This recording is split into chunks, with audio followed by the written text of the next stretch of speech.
Congressman Paul, in 2007, in an interview, you were asked, should gays be allowed to marry? You said, quote, sure, they can do whatever they want and call it whatever they want.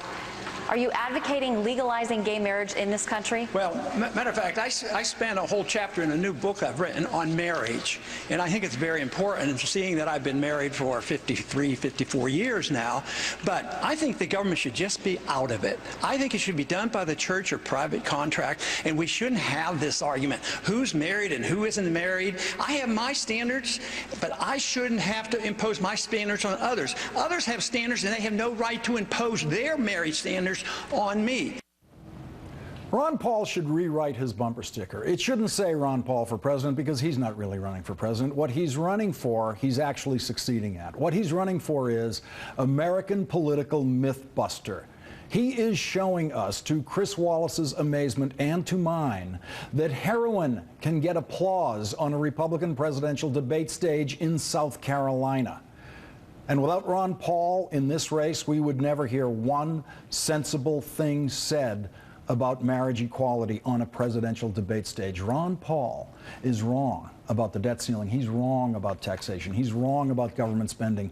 He's wrong about many, many things, but he's right about some very important things. And no American politician is in a position to change more minds about marriage equality than Ron Paul. He is not speaking to the converted.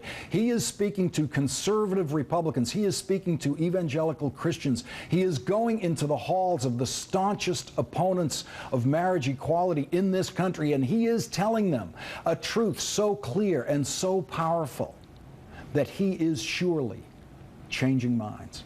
He may not be changing minds instantaneously. That's not the way we change our mind. But he is planting the seed. He is putting memorable words into the most resistant minds. His audiences may not be able to admit it right away, but he is surely shaking the confidence of some, in their rigid, inhumane opposition to marriage equality. Ron Paul is an imperfect man, as are we all, but he is the perfect messenger to deliver the marriage equality message to the least willing to hear it, to those who would never listen to what a liberal has to say about marriage equality or what a Democrat has to say about it. I, for one, hope Ron Paul is the last man standing against the eventual nominee in the Republican campaign.